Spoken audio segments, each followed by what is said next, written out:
Hello mga karon, mga karon and chain, mga ka-NFT game. Magandang umaga, tanghali, hapon sa inyong lahat. Today is Monday, April 29, 2024, alas 2:57 na ng hapon. Pasensya na kayo at medyo ilang araw tayo hindi na naman nakapag-stake.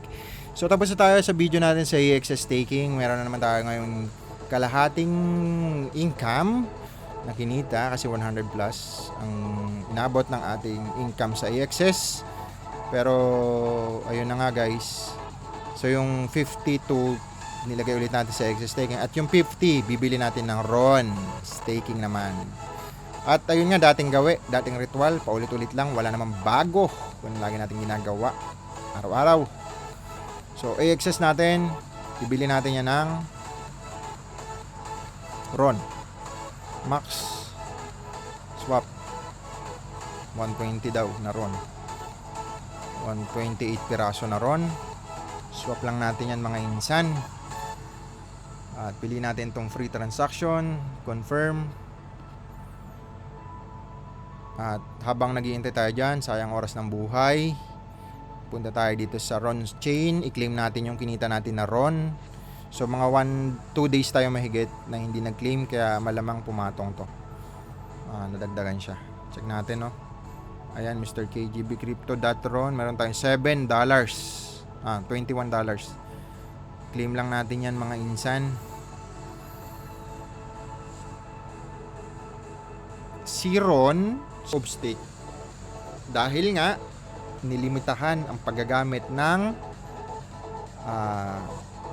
siyempre si Bitcoin kasi proof of work, ito naman sa kanila proof of stake.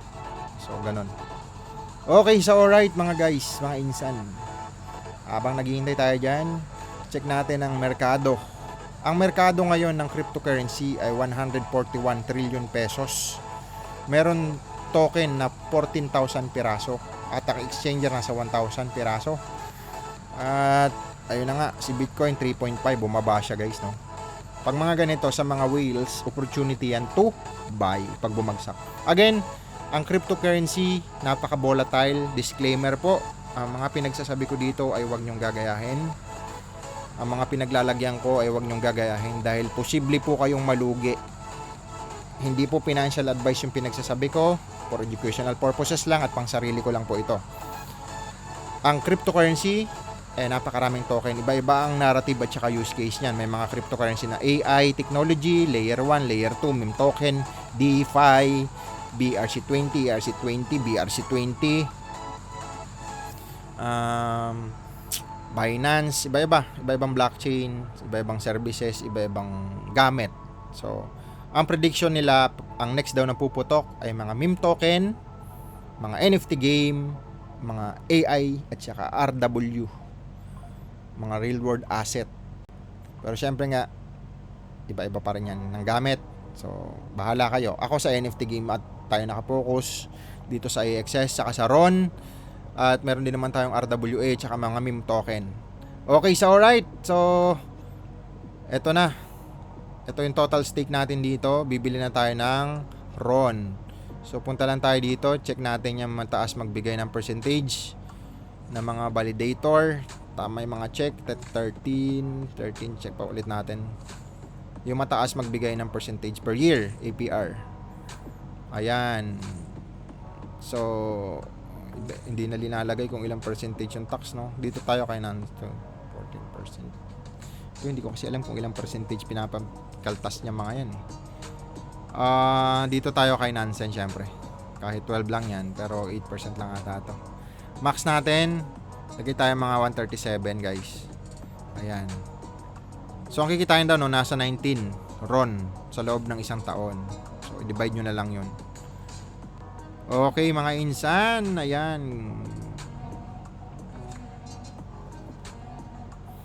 Nasa 19. Baka dito kaya no. Kasi nasa 6,000 plus na tayo eh. Ito total stake natin guys. Ito 699. Pero syempre papasok pa yung 130. Refresh lang natin. Nagugutom na ako, galing pa ako sa meeting. Ayan, wala pa siya.